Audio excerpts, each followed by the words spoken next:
All right, everybody, welcome on into KBO Chats Alive. I'm Sam Pasco alongside Eric Holterman, and we are talking everything KBO. We got some power rankings, we got some daily lineups to go over, and a couple of injury notes as well.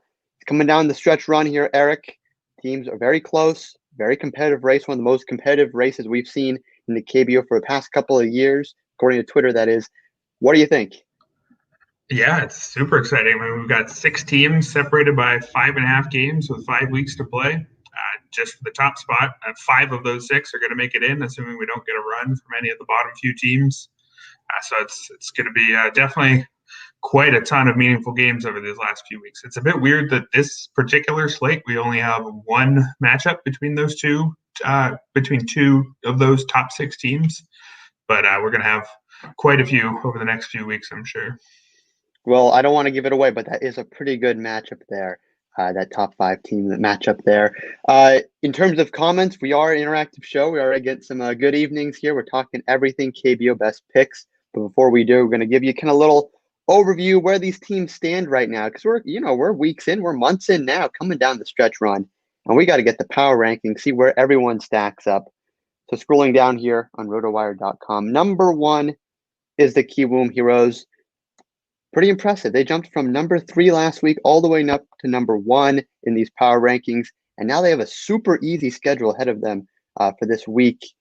Eric, you think they could jump into number 1 in the actual standings as well? I would expect them to, as I noted there, and as you just mentioned, their next 10 games come against teams that are currently outside the playoff picture. So you would expect them to win, 6, probably 7, maybe 8 of those. If they do that, I do think they'll be top of the standings by the end of that run, especially since the Dinos, who they're tied with, have been pretty mediocre for a pretty long time, as we've talked about in the past. I think the Heroes, they're one of the more balanced teams, good starting pitching, good bullpen, good hitting, and I think they should have the staying power to remain at the top at the end of the year. I think if I had to make a pick today, I would expect them to outplay the Dinos down the stretch. Obviously, the Dinos could get their mojo back and go on a run. It's far from guaranteed that it's the Heroes. And, like we said, so many teams within just 5.5 games. It is pretty wide open. Wouldn't call the Heroes, 60% favorites or anything like that. But I do think they're the best positioned team right now. Yeah, when you look at that trio of foreign players they have as well, as you noted here, they are firing on all cylinders. I mean, Addison Russell definitely has another step to go, but as you know, the pitching here, is that a big separator for you coming down the stretch? Because, as we'll talk about in a little bit, Mike Wright hasn't been that number 2, number 3 guy that they can rely on in the same way that Jake Brigham is. Yeah, I think that's a good point. I think whichever, I guess you have to call Jake Brigham the second best foreign starter on the Heroes based on how good Jokic has been, leading the league among qualified starters in ERA and WHIP. But as far as second best foreign starters, unless I'm missing somebody, I think Brigham, when he's healthy, which he seems to be, he still hasn't been, perfect in his last several starts. He did have one bad one in there, but on the whole, it looks like he's past his elbow issues. Jokic wasn't great in his first start back from a shoulder injury. That didn't keep him out for all that long, seemingly a minor thing. But he looked great in his last start. And if both of them are as good as they can be at the same time, which really hasn't happened all season, I think that's scary for the rest of the league. Well, maybe overlooking William Cuevas there as the number 2. I'm kidding. He's not that great for the Wiz. But overall, the Heroes are definitely number 1 right now. You look at the pitching arms, moving down to the Dinos. They've struggled 3-6-1 in their last 10 on a 2-game losing streak. I mean, I'm surprised they're not actually a little lower on this list right now. After the past 2 games they putting up 6 runs against the Tigers. I mean, that's not good. I mean, they can put up 6 runs in an inning, if not more. I don't see why they're number 2 right now. They're mostly number 2 because some of the teams above them, I mean, they beat the Wiz twice, so I felt like they had to be above the Wiz when they swept them in that 2-game series. And because the Twins were so bad this past week, just 1 win. So it's more a factor of the 2 of them falling below the Dinos than the Dinos doing anything particularly good themselves. It's really tight 2 through 6 on these power rankings. I have to say I'm kind of less happy with this order than I usually am. I feel like it's more up in the air than normal. You could make the case for even, the Tigers jumping all the way up, which we'll get to in a sec, given that they just stomped the Dinos twice and they're 9-2 in their last 11, I believe. I wouldn't make a case for the Bears moving past them yet, but with their pitching getting healthy, I wouldn't be surprised if they outplay the Dinos down the stretch. So yeah, their second place ranking here was really more a reflection of the struggles of the Wiz and Twins than it's more that they're just there by default. And I didn't feel like I could jump the Tigers all the way.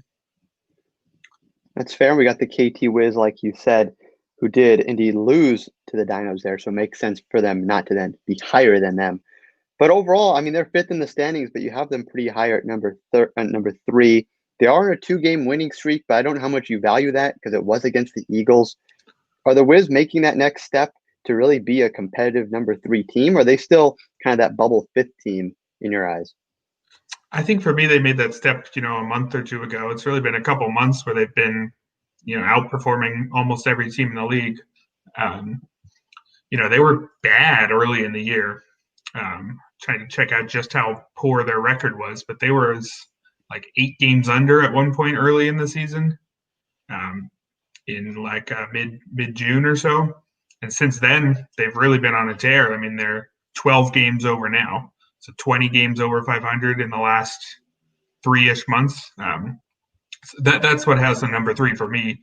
I think if you forgive them some early season struggles, a lot of that was just, figuring out who should pitch for them. Some of their pitchers getting better, some of their pitchers getting healthier. I think really for the bulk of the season, they've been playing like a top 3 team, not a bubble team. We'll have to see, because the traditional number 2 teams that we saw way back when the Wiz were struggling was the Bears and the Dinos. And of course, they did drop 3 or 4 against them. So we'll have to see if they can really step up against that strong competition coming down the stretch. Moving down the line, we got the LG Twins at number 4. They've just been bad. You say it here, 1-5 in the last 6. 3 total runs scored in the last 3 games against the Lions. Against the Lions, Eric, come on. This is not something you want to be seeing from the Roberto Ramos-led LG Twins that are supposed to take down the Dinos along with the Heroes. I don't know where we're at with them now, if we think they're bad again or what's going on. I mean, they were number 1 last week. Yeah, I think there's a case for dropping them even further. I didn't feel like it was fair to drop them more than 3 spots based on 1 week. But again, they were barely first to begin with. It's been quite tight at the top for a while. They've been actually just really streaky for a long time. If you look at their schedule there, you'll just see long runs of green and long runs of red alternating for really just a few months. So it seems like they just do this. And the fact that they went 1-5 last week doesn't rule out them going 6-0 next week. I mean, the 1-5 stretch came right after they went 9 games undefeated. And that followed a poor stretch, but that itself followed a 7-game winning streak. So they run hot and cold for really a few months. Quite cold over the last week, but based on how they've been over the last few months, that doesn't necessarily mean they'll be bad this week at all. Fair, maybe a little regression to the mean there. Bouncing back, I was finishing up bad now, or streaky, as you're saying. There, moving down to number 5, the Deucin Bears.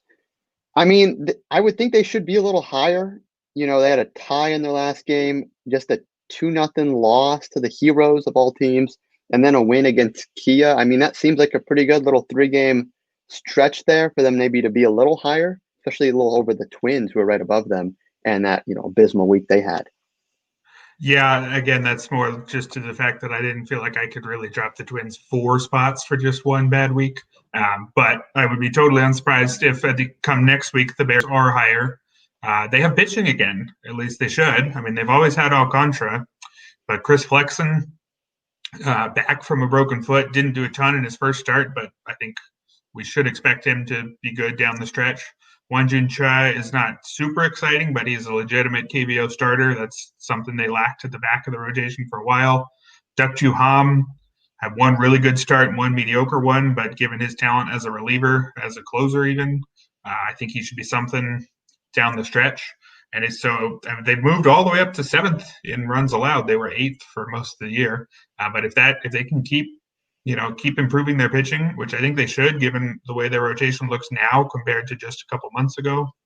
I think that's scary for the rest of the league. I mean, this is a team that's made 5 straight Korean series. We know they have the talent.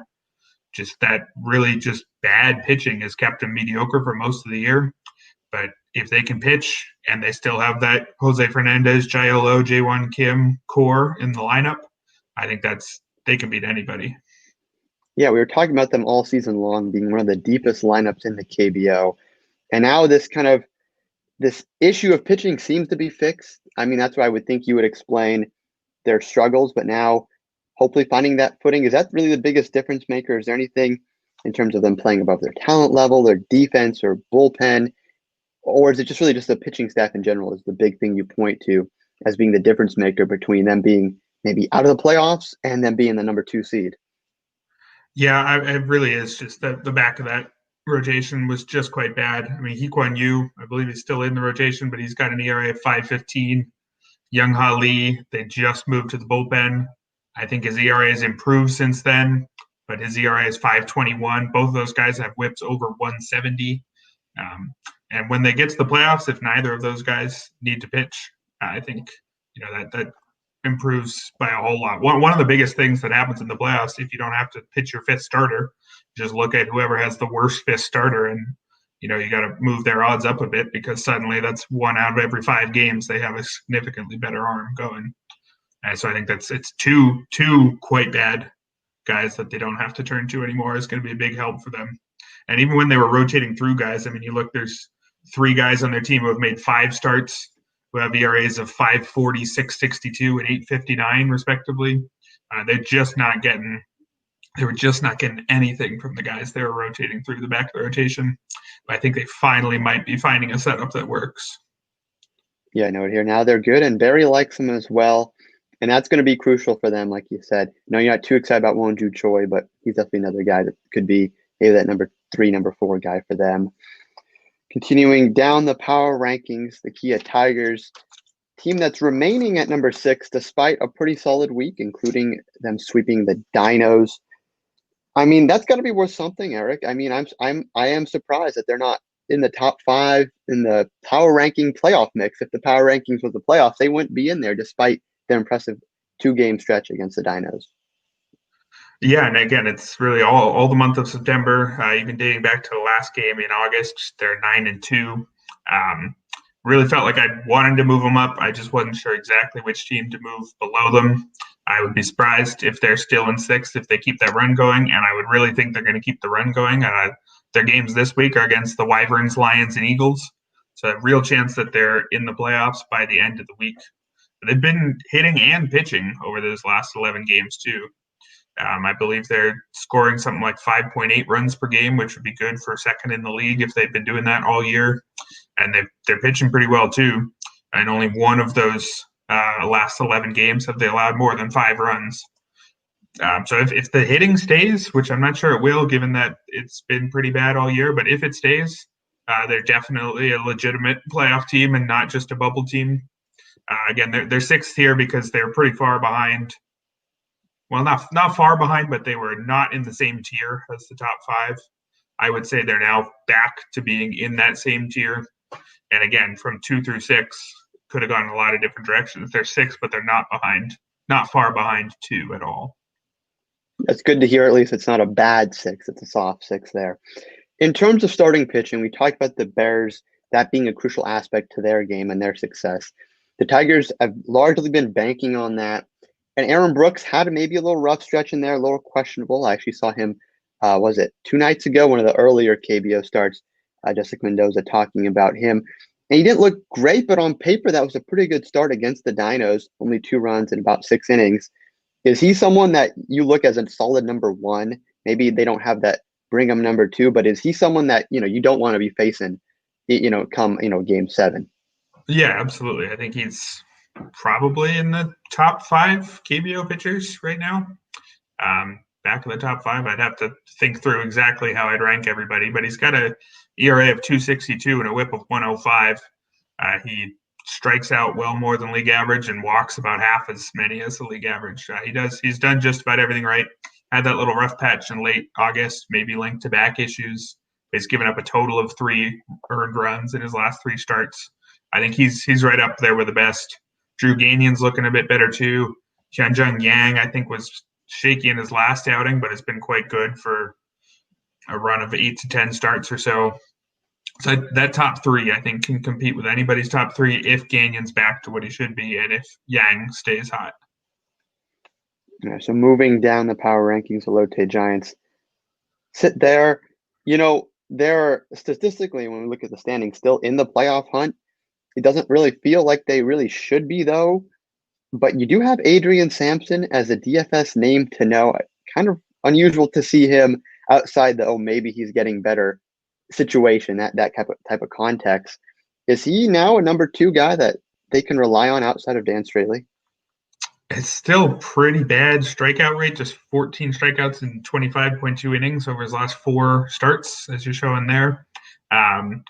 It's definitely going to regress some, but I mean, a 105 ERA, 0.86 whip over his last 4 starts, it's hard to complain about that. I think he can regress pretty far and still be quite good.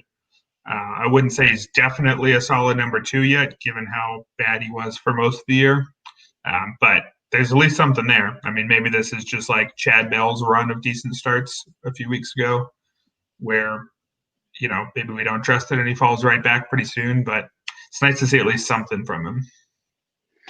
Yeah, and the Giants are still kind of there overall. Is there anything else notable about them? I mean, I would think we'd have to see a stretch from them of a couple games in a row before they're seriously back in that Tigers-Bears bubble spot.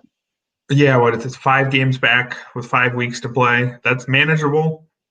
Given that they're 7th, they would need 2 of the top 6 to really slump down the stretch, which is certainly possible. They need two of the 6 teams to be quite bad, and they need themselves to be quite good. I wouldn't expect it to happen.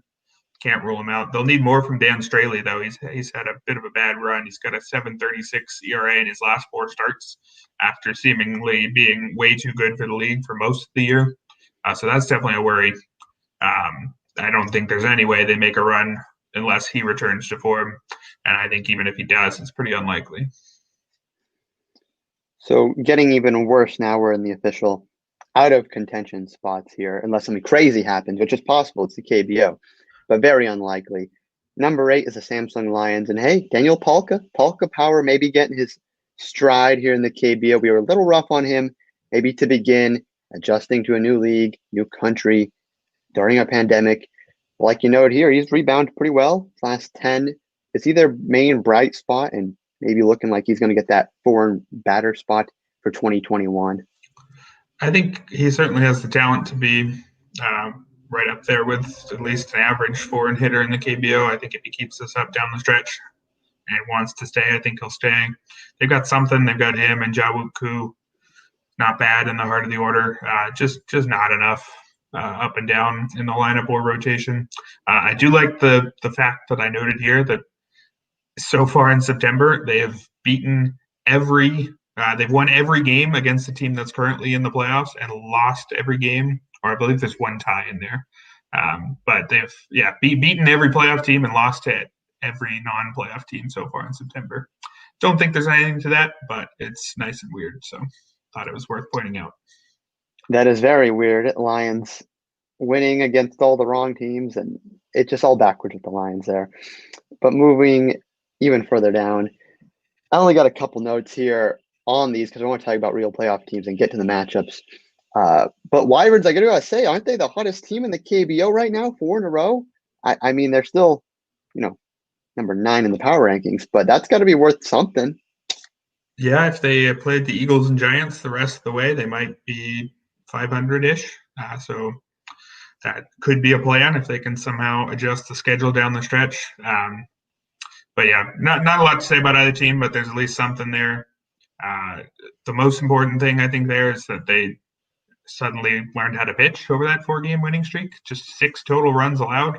Again, they're facing 2 pretty weak lineups, but at this point they're firmly in a let's find players for next year mode. So maybe they're getting a few decent pitching performances. They'd have to be happy about that, but way too late for them to make a playoff push.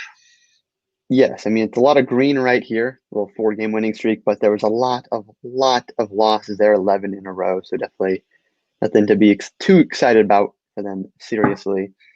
In terms of the Eagles, I actually wanted to jump right into their matchup because your DFS name to know, Min Woo Kim, is going for them tonight against the Twins. We talked about the Twins struggling overall, hopefully looking for a bounce back game tonight, but Kim seems to have the edge over Min Ho Lee in this game.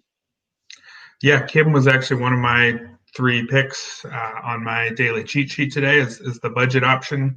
It's not the easiest matchup against the Twins, even though they've been uh, struggling over the last week. But there's something there with Kim. He struck out 7 guys in 3 straight starts, 2.60 ERA and a 1.10 WHIP over that stretch. If you go back over his last 12 starts, it's an ERA of 3.32, which is quite good. He was quite bad to start the year, but he's settled down and looks like a quite good starter here. He strikes out a lot of guys. 21.3% strikeout rate is 6th among starters who've thrown at least 100 innings. But he also walks way too many. 11.4% walk rate is the second worst among that group. So not a lot of balls in play compared to most KBO pitchers. And the fact that he walks so many is why his ERA is pretty mediocre. But at least for fantasy purposes, I'd way rather have a guy who is striking out and walking guys because at least you get the points for the strikeouts. You don't know if you're going to get a good ERA or not, but you at least are pretty sure you're going to get strikeouts, and that's what he's done lately. Yeah, he's been very impressive. This is surprising to see from a pitcher on the Eagles. 21 strikeouts in his last 3 starts. Has an ERA at 3.73 since August. I mean, he's looked like a long-term piece for them, hopefully, if the Eagles can rebound a little bit in 2021. But going over to the Twins side, I mean, when you look at Min Ho Lee's recent performance, it's been abysmal. Was it negative 24.2 DraftKings points during his last start? He wasn't good to begin before, but that was just horrible. I would think, the Eagles aren't going to light up the Twins, but if they're going to do it, it would be with Lee on the mound. Yeah, he's a 19-year-old rookie. He had an ERA of 2 through the end of July, but it was always going to fall apart. I think he had a ridiculously low BABIP. Don't remember the exact number, but it was like 200-ish or below. Everything about his line screamed regression, and the regression is here. In his last 4 starts, it's a 10.80 ERA and a 1.95 WHIP. Only striking out 10 guys in 20 innings. I don't think he'll be that bad going forward, but regression looked like it was going to come, and it is here. If you add up his whole season, it doesn't look very good. Strikeout rate of 14.7%. It's about 4 ticks below league average. He's walking an above average 9.2% of batters, which on the whole, that's a back-end starter, if that. He does get the Eagles, which is nice, but it's really tough to have any faith in him based on those recent performances. Yeah, not looking good for Lee against the Eagles tonight. Offensively, turning our attention to the bats in these games. Roberto Ramos, he did have a home run against the Samsung Lions, but he's batting under 100 in his last 3 games. It's a small sample, but he had been struck out 6 times over those last 3 games. What are we looking at offensively for the Twins? And they haven't been good, but what are we looking at? Yeah, Ramos is still has his power, but he's had strikeout issues all year, so he's going to have these runs where he's not making a ton of contact, and the contact he does make goes right to fielders. Their leadoff guy, I think I mentioned him last time, Chang Gi-hong, he now has a 16-game hitting streak, so that's something. He'll also get the platoon advantage, and he'll be quite cheap. Hyun-Soo Kim is always good. So they have a few hitters, even though I did recommend Min-Woo Kim, and he has been better lately. A bet against him isn't a terrible idea because even though he's been better lately, he's not dominant by any means. So most of the Twins' top 6 or so are generally worth a look most of the time. Maybe Ramos now, given that he's been cold, maybe he'll be low owned and he'll manage a homer off Kim, but it definitely hasn't been his best lately. Speaking of it, hasn't been his best. Brandon Barnes, he has not been great this year, but just seeing what Polka's done, kind of turning things around once you have some more games under your belt, is there any chance he could do that in that number 4 hole tonight? He could, although it seems like things are only getting worse for him. His last 9 games, he's hitting 121 with an OPS of 409, 643 OPS on the season. It's been 36 games now. I mean, that's not a huge sample size, but it's not like we're down on him after 1 or 2 weeks. It's a pretty extended stretch of pretty mediocre hitting. He has not been somebody I've been all that interested in for fantasy purposes, unfortunately, even though he's still pretty cheap like every other Eagle. The Eagle that I keep going back to is their leadoff man, Young-Kyu Lee. Total slap hitter, 1 homer all year, something like 2 homers combined in the last 3 years, something incredibly low. But he does get on base a ton, high batting average with a high walk rate too. If he had more help from the hitters behind him, he might score more runs than he does. But he's a decent cheap option against a pitcher as weak as Min-Ho Lee. All right, and that's what we're looking at with this LG Twins Hanwha Eagles matchup. The Eagles have the edge pitching. Twins would have the edge offensively. Where are you going to go with, Eric? Let's have some fun and pick the Eagles. I mean, if we're ever going to, it's now, right? They've got probably their best pitcher on the mound against the Twins' worst pitcher. The Twins are on a terrible run. You can never be confident about picking the Eagles, but if we got to do it once, right? I think this is the time to do it. I'm loving an official pick of the Eagles. We'll see if it makes into the top 3 at the end of the show, but I like that. Going with the Eagles. Hey, I mean, if he's your DFS name to know, I feel you got to go with him. I mean, outside maybe Sappold. I mean, this is the guy. The total set at 9.5. I mean, this is, if he is your guy, you would think you could quite the Twins to 4 at most. What do we think about that 9.5 total? I think if we're picking the Eagles, we're going to need him to score some runs. I think even when Min-Woo Kim's at his best, I don't know, has he really shut people out completely? I don't know about that. So I think over there, given that it's a pretty low over-under. I guess he is capable of holding teams to 1 or so. But yeah, I think we'll go over. We'll go over in Eagles. Again, not the most confident, but it's time at some point. Fly, Eagles, fly is right. If only my Philadelphia Eagles stopped looking like the Hanwha Eagles. It was pretty. That was a rough start to Washington. Not a fan of that. We'll see what the Hanwha Eagles have in store this morning / tonight, 5:30 a.m. Eastern, against the Twins. Moving on over, we got the Lotte Giants against the Kiwoom Heroes. Looking like maybe a bullpen game for the Heroes. Kim hasn't gone that deep into most games. Went 5 innings 2 games ago, but nothing crazy. Was pretty much lit up his last start too. In terms of Heroes, what are we looking at for them in their pitching staff tonight? Yeah, tough to say if it's a true bullpen game. Jae-Woong Kim has been a starter for 5 of his 30 appearances this year. He's been a starter for his last 3. Topped out at 77 pitches 2 starts ago. I think he was at about high 60s last time, which maybe would have been higher, except that he was quite bad. So there's a chance he's up around 80, 85 pitches, which, that's 4 to 5 innings. The Heroes have kind of done this a lot. I'm not sure if they have a reputation of being particularly smart or if it's just, how they've had to use their pitching staff. They have had some issues in the back end of their rotation, but they have some good relievers, so they've been able to make do. They have a bunch of young guys like Kim, who's a rookie, just 21 years old, I think. Bunch of guys that they trust to go 3 to 4-ish innings and then pull out, which means I wouldn't have any interest in Kim for fantasy purposes. I don't think he'll pitch deep enough. In terms of how well I think the Giants will do against him, he has not looked good really as a starter, at least his last 2. 9 runs, 8 earned runs, and 7.2 innings over his last 2 starts isn't very good. On season as a whole, he's been fine. ERA in the high 3s. 19% strikeout rate is slightly better than average. 10% walk rate isn't very good. You'd expect those numbers to get worse as a starter too.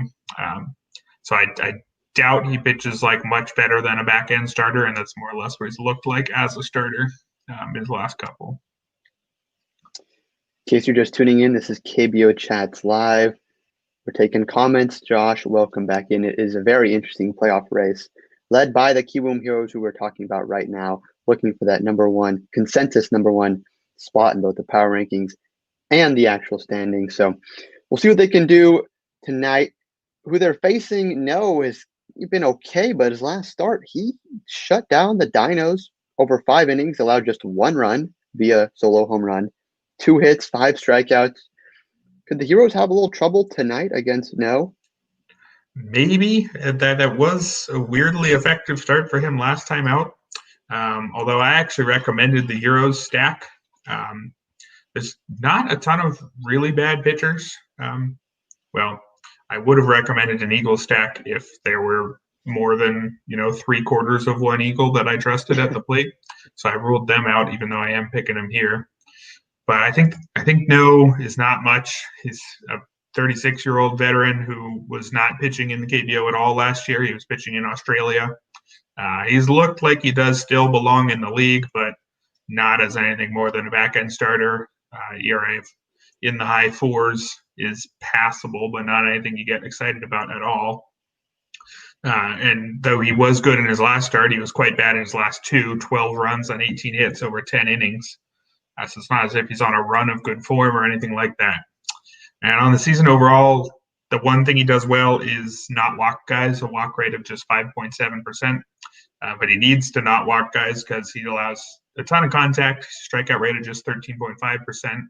A ton of loud contact too, 1.4 homers per 9. The league average there is about 1. So almost 40% more homers than your average pitcher. So on the whole, that's not a very compelling profile. It's basically a contact management guy. And I think the Heroes have enough that I would expect him to do well here. I mean, the last time they faced him, they scored 8 runs off him in just 4.1 innings on 10 hits too. I think there's a chance to do something similar here. Yeah, so maybe that last start was a little bit more fluke type, a little more lucky than good. Good for those 16.3 DraftKings points. In terms of the offense, who you're looking at, staying with the Giants there, Dae-Ho Lee, partying like it's 2007. He hit 335 that year, and he's on a 7-game hitting streak right now, hitting 357. Has he found maybe a little resurgence, providing maybe the fans a little more little nostalgia for his glory days in the KBO? Yeah, he was one of my picks on today's cheat sheet too. I don't know about a resurgence because he's been pretty decent for most of the year. I think his OPS has been above 800 the whole time. Not an elite bat anymore. He had multiple seasons with an OPS over 1,000 at his peak. He was so good that he graduated from the league, went to Japan and then America. So he's not that guy anymore, but he's a serviceable option. At first base, there's a ton of good first basemen in the KBO, as you'd expect offensively. That's generally how it goes in baseball. No different over there. But that means they're generally quite expensive, and he's quite cheap on DraftKings, and he should get it done. He doesn't have elite power anymore, only 15 homers, but that's not nothing. I think he's quite good overall hitter, just still makes good contact, doesn't strike out much for a guy with his power or a guy who had his power. I think against a shaky lefty in Kim in this one, I think he's a good play. We like Dae-Ho Lee here against Kim. In terms of the Heroes offensively, Ha-Seong Kim, 380 September, and Jung-Ho Lee, 3-game multi-hit streak. How deep is this lineup? Are we talking about them finding that resurgence where they're 6 deep? Yeah, well, so some of those 6, Byung-Ho Park, he's injured right now. What was it, a hand or something? I don't quite remember. But he's out, and Dongwon Park, the catcher, was quite good early in the year. They've dropped him down to the bottom third, deservedly. He's been kind of mediocre after a hot start. But Woongbin Kim has taken over at first base and has hit as high as third recently. We have him projected to hit third. He may be somewhere 3, 5, or 6. I think it's been where he's been batting lately.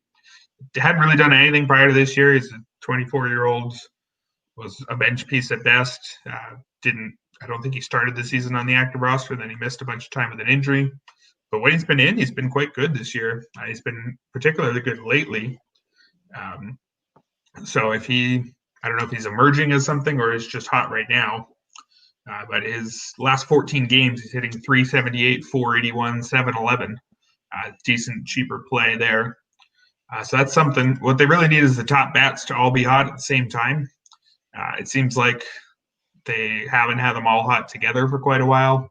Addison Russell's never been super hot. Hasn't done anything wrong, really. There's just not a lot of power there right now, just one homer. Then Jung-Hoo Lee was cold for a bit. He's getting hot, like you said. Ha-Seong Kim was hot while Lee was cold. And it seems to be still hot enough. So if they can get those guys all going at the same time, it may not be quite the best lineup in the league, but it's absolutely good enough for a title push. Yeah, if you want them to all get hot tonight, it seems like it could be a good opportunity against No, talking about his recent lack of success. We noted earlier in the show, it looked like the Heroes were just, could have an easy win, but not big favorites on the money line there. Are we looking at the Heroes with an easy dub here? Is there any chance Dae-Ho Lee turns this into a slugfest and the Heroes just go cold? Yeah, I mean, the issue would be that Jae-Woong Kim hasn't shown much as a starter. But they may just pull him early and use some decent relievers instead. I think he's maybe worse than Kyung-Young No in that he's just not proven at all. And No was good at one point and is seemingly still at least a back-end starter. So you might give a slight edge to the Giants pitcher, but I don't think it's a very big one. And I think you give a decent-sized edge to the Heroes lineup. They do just rank 5th in scoring on the season, but part of that is that they're in I believe it's the second most pitcher-friendly park in the league. So it's possible they'd rank slightly higher if they played, say, where the Dinos play, which is one of the more hitter-friendly parks. All right, so you're going to pick the Heroes officially, even though No might be a little better than Kim? Yep, and I don't think No's good by any means. I think he's, we might be talking about a number 5 versus a number 6 or 7 starter here. So I'd pick Heroes, and I'd expect to see some runs, too. I'd pick the over. The Heroes and the over 10 runs. Getting that pulled up on the screen there. Moving on, we now have that great matchup here between the Dinos and Bears, 2 foreign starters going at it. 2 very competitive teams. This would be must-see TV like the second week of the season. Now it's still pretty good. Bears on the cusp of that playoff spot. But they got Alcantara, so I would think, an easy win, especially what he's done recently. No, 2 shutouts, 2 back-to-back, 14 strikeouts. Yes, he did have 4 walks, a season-high 4 walks in his last start. But I think he's just on fire right now. Yeah, I mean, he's been excellent for most of the year. I'm not sure anything counts as an easy win against the Dinos, but I think he's probably is he top 3 pitcher? Is it only Jokic and Dan Straley when he's on ahead of him? I think that might be the case, given that Chang Mo-Koo is still injured. In any case, I can't see him being worse than the 5th best starter in the league. He had a streak of 13 straight quality starts, which did end with his last start in August. So I believe he only gave up 4 in that one. I don't think he was terrible. And then his first 2 starts in September, 13 scoreless innings, just 8 total hits, 14 strikeouts against 4 walks. Seems to be right back where we expect. He's really been dominant throughout the year. Strikeout rate of 21.7% is among the best among qualified starters, as is his 3.9% walk rate. So, when you strike out everybody and walk nobody, it's a pretty good baseline to build on. Not an easy matchup against the Dinos, though it is a bit easier than normal because Sungbum Na is out. That's definitely going to hurt. I'm not sure how long. They called it hamstring discomfort, but he'd been extremely hot. He's been, I think, the 2nd highest OPS on the season among qualified hitters behind Mel Rojas Jr. So it's just about as big of a loss as you can have. Obviously, the Dinos have a very deep lineup, so it's still not an easy matchup for him. But I think he should be well equipped to handle him here. I did recommend him on the cheat sheet despite that tough lineup because he's just been so good. Yeah, it is a tough lineup. No Na definitely makes it slightly easier. But I don't know if maybe when we're looking over the backup catcher, Yuji Young, this guy, he's got every game he's played, I believe since August 29th, he has a hit in, 404 average, 439 on base. Since that, is he someone that maybe Dinos fans can, relax a little bit? Okay, Sungbuk Na's on, but at least we got Yang in here, doing a pretty good job behind the dish. Yeah, I mean, Yuji Young's incredible. I believe he led the league in batting average last year. He's among the best hitters in the league. Had an OPS over 1,000 last season. I believe for the last 3 years. Leads catchers in everything. I think almost literally everything that you could care about. Even steals. He has 5 steals, just for good measure. I guess he's the JT Realmuto of the KBO. I don't know if that holds up under more scrutiny, but he's an incredibly good catcher. Is the point? I wouldn't play him today against Raul Alcantara, but he's one of the best hitters in the league, regardless of position, and the fact that he does it as a catcher is even more remarkable. He's quite good, second in command to Sungbum Na. He's quite capable of leading a lineup by himself. So I think they'll be okay going forward if Na has to miss more time. Not that you ever want to lose a guy like that. They do have in Yang, Aaron Altair. They've got plenty of hitters who would be among the best on any team in the league. So I would still expect them to be one of the best lineups in the league, even if they miss Sungbum Na for a couple weeks. Yeah, definitely. Dino's one of the best lineups in the game. Turning our attention to their pitcher, Mike Wright. He looked maybe like he could be an ace after the birth of his child, but now he's pretty much returned to that number 3, now more number 4 status. I mean, I want to say that they'd have a chance because of that lineup, but I really don't know, especially facing Alcantara, if they're going to have a chance. They definitely have a chance. Wright is not bad at all. He's allowed 4 earned runs in 3 of his last 5 starts, but it's just a 4.50 ERA over that stretch. I mean, it's not what you want, but it's not terrible. He's actually only allowed more than 4 runs once all season. Kind of the opposite of the David Buchanan, Odrisamer Despaigne type guys who seem to either allow 2 or 8. Somehow that's not right at all. He's been reliable. Pretty unremarkable underlying numbers. 18.8% strikeout rate is barely better than league average. 9.9% walk rate is almost 2 ticks worse. So nothing special there, but he's been able to keep them in games most of the time. It's a tough lineup here, though. It's a lefty-heavy core, too, for the Bears. I don't think Wright's good enough that I'd be scared away from starting some Bears hitters in this one for DFS, although he's not an easy matchup. But he has been considerably worse than Alcantara throughout the year. So I think you got to give a pretty noticeable edge to the Bears pitcher here, even though Wright is fine. And the lineups, I think it's lineup 1 versus 2, and you take out the best hitter from number 1. I think you call it pretty close to a tie there. So I think on balance, this has to favor the Bears. Yeah, and if it was a tie, we could actually see that in the KBO. We could very well see a tie for those familiar with the game in KBO. But what are we thinking pick-wise? I guess you could pick a tie. We never picked a tie before, but that'd be very bold of you. But what are we thinking, Bears, Dinos?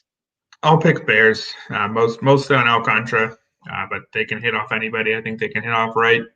I'll go under as well. I can't see Alcantara. I mean, again, he has had a quality start in now 15 out of his last 16. So there's very unlikely that he allows even 4 runs.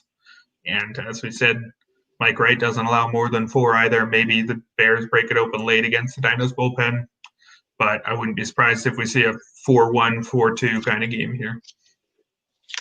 All right, that's a great matchup here between 2 playoff-bound teams with 2 foreign pitchers on the bump. And we see that again here in the Samsung Lions KT Wiz matchup. David Buchanan, boom or bust Buchanan on the bump. A lot of B's there. But I mean, Buchanan's, continues to amaze. It was his 3rd time with 7, going deeper than 7 innings because he tossed it at 8 innings. Because he doesn't look like, when you look at just the runs, like, okay, 4 runs, 4 runs, 4 runs, 3 runs. Okay, the 1 run in there. But he's going deep into games, so the ERA in his last 4 is only what? 3.9? I mean, that's pretty solid. I mean, he's getting deep into games. I don't know if that's just virtue of the Lions just, hey, go out there, we got no one in the pen. But I mean, he's getting some good value. Yeah, and I think given that he doesn't strike out all that many guys, just 15.1% strikeout rate, I think that probably helps him go deeper into games, and that he's pitching to contact a bit more than other guys, and maybe he just has a rubber arm and is able to go deep. Yeah, he's got no blowups in his last six. 2.81 ERA and a 1.22 WHIP if you extend it down to the last six. He is prone to give up 8 every now and then, as we talked about. But I wouldn't expect it on a given night. It is a tough lineup for the Wiz.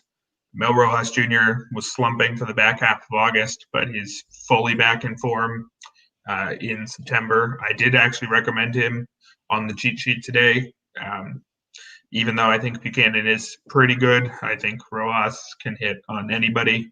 I might have not recommended Rojas if he was facing the likes of Alcantara, but I don't think Buchanan is in the tier where you completely avoid, the likely MVP. Rojas hitting 391, 453, 783 in September, which is, barely above his season line, given how good he's been. Leads in homers, RBI, OPS, basically everything. Doesn't have the batting average lead anymore, but he has a chance, I think, to get it back and win the Triple Crown. So tough assignment for Buchanan. Rojas has been awesome, and Becco Gong, Jae Gun Huang is quite an awesome trio there near the top of the Wiz lineup. Yeah, it's definitely going to be a tough task for him tonight, especially if that Wiz lineup is firing on all cylinders. Can't really say the same thing for Despaigne. It should be an easy win for him if they do indeed pull out with the victory. Lions have been disappointing, but maybe not as recently. A couple wins in there, but when we look at what Despaigne has done recently, he's also gone deep into games and has actually been allowing less runs. Are you more confident in him because of the recent success, or because the Lions are, more of a consistently bad team offensively? Yeah, he did make my cheat sheet as one of the 3 recommendations. The fact that he's facing the Lions is a big part of that. He's similar to Buchanan in that he is prone to his blowups, but also frequently pitches pretty deep into games. Not elite strikeout numbers, basically league average strikeout numbers, slightly better than league average walk numbers, which on the whole isn't a super exciting pitcher. He's had his ups and downs this year too. In his last 3 starts in August, it was a 5.60 ERA and a 1.92 WHIP. But in his 2 starts in September, he's been great. Just 3 earned runs in 15 innings, just 11 hits too. Although he's only striking out 8, which is a bit concerning. But it has not come back to bite him, even with one of those coming against a team as good as the Bears too. So I'd put him in a very similar tier to Buchanan in that they're usually pretty good, but not super likely to completely shut down a team and strike out 10 or so. But when you have 2 pretty similar starters and the gap in these lineups is as big as it is, I mean, the Lions have some hitters. I think, did they fall down to 8th now in scoring, even with the fact that they play in the most hitter-friendly park in the league? I think it's a pretty sizable gap, which is going to tilt things the Wiz way here. Yeah, offensively, the Lions have not been good this season. Going to go with the Wiz here, and that total set at 9 runs. I mean, if either of these guys blows up, they could give that in, by the 3rd inning. More likely Buchanan, because what we're talking about, he can be pretty bad at times. What do you think we see tonight, though? It is 2 pretty good pitchers, which would make me want to lean under, but that's a pretty low under. So I think I am going to go over on this one because, like you said, both guys have a blow up in them. The Wiz, I think, even against a good pitcher, could still score, 6 or 7 without too much trouble on the game. So I'll go over, but that one's pretty tight, I think. Tight one here for the second matchup of 2 international pitchers facing off. Wrapping up here, almost out of time. SK Wyverns against the Kia Tigers is our final matchup. What are we looking at here, Eric, in terms of the Tigers trying to make a, solid push, trying to get back up those power rankings, but they faced, the hottest team in the KBO, the SK Wyverns. Yeah, I mean, you could probably say it's the two hottest teams. I mean, the Wyverns, that only counts if you only look back at their last four, but they won all of them. The Tigers have won 9 of 11. So it's two teams playing well right now after not playing great for much of the year. I think going to have to probably go Tigers in this one because Youngwoo Joe for the Wyverns is not somebody I really have much of any faith in. Not sure if it's even really a proper start for him. It's his first start of the year, but he did throw 69 pitches in his last outing, which might mean that he's stretched out enough to go 4 or 5 innings here. Um, Either way, I think it's good for the Tigers. Youngwoo Joe hasn't done much of anything this year. Really low strikeout rate of just 11.4% would be, I think, probably second lowest among qualified starters if he'd thrown enough innings. I think it's probably better than Hee-Kwan Yu and nobody else. Just a ton of contact. I think guys like Preston Tucker, Youngwoo Choi, Ji-Won Na in the heart of that order should do a lot with that kind of contact. I did recommend those three as a stack tonight. If Joe is just the opener for a bullpen game, I think that's pretty good for the Tigers too, because the Wyverns have allowed the most runs per game in the league. And certainly whichever relievers they bring in the third or fourth inning are not going to be particularly intimidating. So I think I would expect a lot of runs for the Tigers here. Yeah, it's never good when you see a player without a player note. Has not had anything notable here on rotowire.com. You can check it out at rotowire.com. 6.61 ERA over what? Since August 15th, mainly as reliever. Not looking good for the Wyverns from that standpoint. Good to see Preston Tucker getting a stack tonight. Going to go with the Tigers. 10.5 is the consensus line here. Pretty much no chance of rain. 7% will be played. What are you thinking, over or under? I would go over because Minwoo Lee for the Tigers isn't good either. I mean, his ERA in his last 3 is decent, 4.41, but when that's your good stretch, he's not very good. Over his last 8, it's a 6.56 ERA. So low strikeout, pitch to contact, back end starter, similar to like Young No, who we talked about before. It might be closer if it's not the Wyverns. Wyverns also lost Dungmin Han, who's one of their top hitters, their best left-handed bat with a ruptured thumb, which does not sound pleasant. He's out for the year. Tyler White has yet to do much of anything, just 2 hits in 6 games. Far too early to write him off. But can't get too excited about that run of Jung Choi, Jamie Romack, and Tyler White until Tyler White actually does something. It's possible those guys do enough against Minwoo Lee because he's pretty shaky. But I got to think Youngwoo Joe is far shakier. So I think that's enough to go Tigers. All right. Like the Tigers and the over 10.5. And that's all 5 games. Broke down all 5 of them, plus a little in-depth analysis in the power rankings, giving you an idea of where these teams are at in terms of the playoff hunt, which is upon us. We are in the thick of it now. We take a look at the standings here on rotowire.com. You can see top 4 teams separated by just 4 games. Tonight will be an important one to see, who's going to set the tone for an important week ahead. Eric, who are we going to say, or who is going to get the over or total? I'm trying to say top 3 picks. Who's going to get the win? But you can pick the over. So, right. Let's see what you got. Top 3 picks. Unfortunately, the Eagles are not going to be a top 3 pick. But just as a reminder, we did pick them for probably the first time ever and quite possibly the last time ever. So congrats to them. But not picking them with a ton of confidence. I think the top pick might be the over in that last game we talked about. Kind of weird given 2 pretty poor offenses on the whole, but the Tigers have hit a lot better lately, and they're facing either a very bad starter or a bullpen day from the league's worst pitching staff. So I think they should get most of that done themselves, and they don't have much of a pitcher on the mound themselves. And I actually think that another of the top 3 is going to be the Tigers. I think with the way they've been playing against, again, either a bullpen day or a very bad starter, I think they're going to be another of the top 3 there.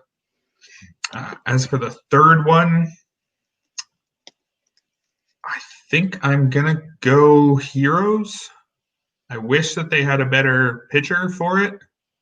but given that they're not facing much of a pitcher themselves and that they've been on quite a run for a while, I think that edges out the others for me.